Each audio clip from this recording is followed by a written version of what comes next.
Basically, we're going to create an app in code.org. The story is that Mohan is a very successful farmer. He plants vegetables and fruits in his square-shaped farms. He wants to start using some advanced machines for farming. Can you build the geometry calculator for him? His requests are simple. The calculator should calculate the area of each of his farms. This will help him make a decision about the correct size of machine to plow the fields. Many cows and dogs keep on entering his farms and spoil his crop. He wants to make a fence surrounding all his farms. So the calculator should also calculate the perimeter of each of his farms. So we're going to create an app in code.org that calculates the area and the perimeter of a square-shaped farm. First, I'm going to go to code.org. Now that I am here, I'm going to go to Create App Lab. And it's going to bring me here because we're creating an app. So my template's going to look just like this. We're going to add labels, text inputs, and a button. So on the top left, you can see 3 tabs. One of them is code, which you are already on. There's a design and there's a data. You're going to go on the second tab, which is design, and you're going to find label. What you're going to do is you're going to drag the label to where you want it to be. You're going to input the text you want your label to have here, and it's literally going to pop up right there. Once your text has been input in the text section, you can choose the width, the height, the positions, the text color, the background, etc., etc., etc., and the text alignment. Once you've gotten the position and the font and all that where you want it to be, you can choose a theme, which is easier than picking your own color. For example, I'm going to pick polar because I like blue. Once you had gotten the label, the next section was the text input, and there's another sign that says text input. You're going to drag that to where you want that to be.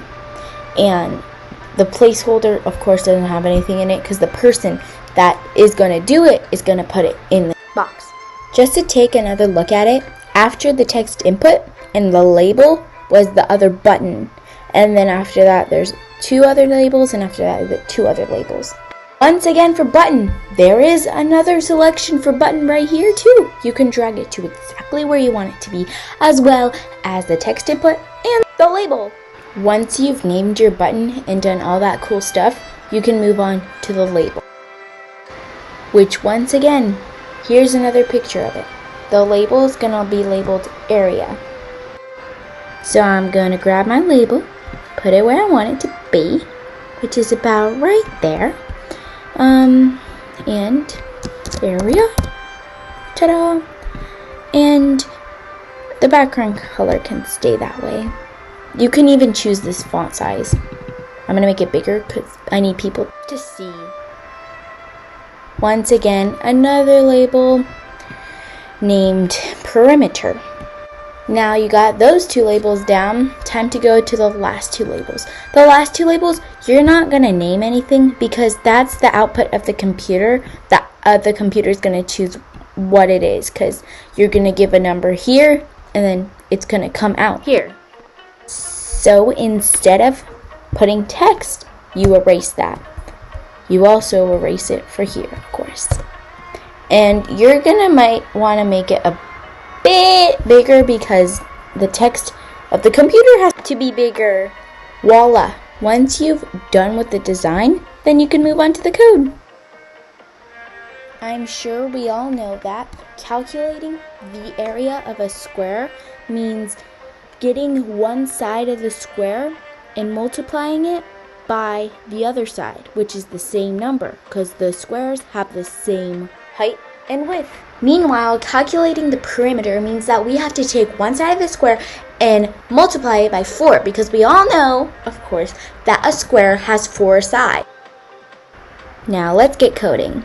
The first code block you're going to grab is on event because that's technically our run block. So when we press run on event, whatever we click functions. So on event, when you click button, so this is my calculate button. If I press on it, Encode.org has this really cool feature, and you can see the name ID right there. I can't really show you because it's going to move for me, but the ID is button 1. So here I'm going to go to button 1. So now I'm going to find the set text block, so I can set the text in the area first, because you want to change this, of course. So the set text box is right here. I need this, so I need to go to math and multiply this number times itself, because that's what you do to find the area. So I'm going to take the multiplication block and I'm going to put it right there. I'm going to go to UI controls again and put get number times get number, because get number's right there, because that's the number you're going to get to execute here. The get number ID, if you go here, that's text underscore input 1. So that's what I'm going to put for both of them. And the set text, of course, is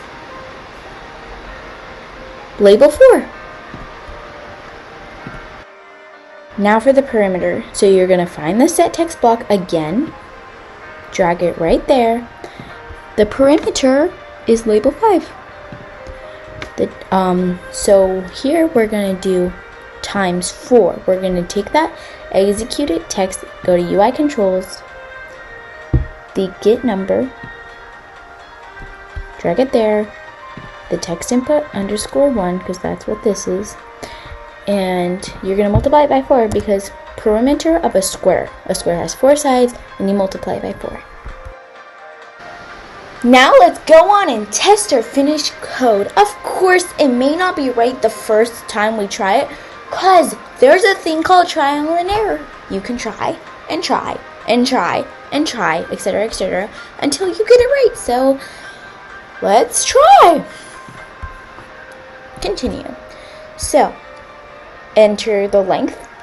We're going to give an example height or width. So let's say 5, because we all know the area of 5 and the perimeter of 5. 5 times 5 is 25. 5 times 4 is 20. So calculate 25, 20. Just to make sure we got this, let's do it again. Run. Continue. Let's try 6. The area is 36. The perimeter is 24. And there we go. Perfect. You can change this however way you like. I just picked this theme because I thought it was really cool. You can mess around with this and create cool apps, which is amazing. You can even share your projects, which is awesome. And yeah, have fun. I'm so sorry for the background noise. Thank you guys so much for watching this video. Please remember to hit that like button and subscribe if you haven't already. See you all next time and have a great week.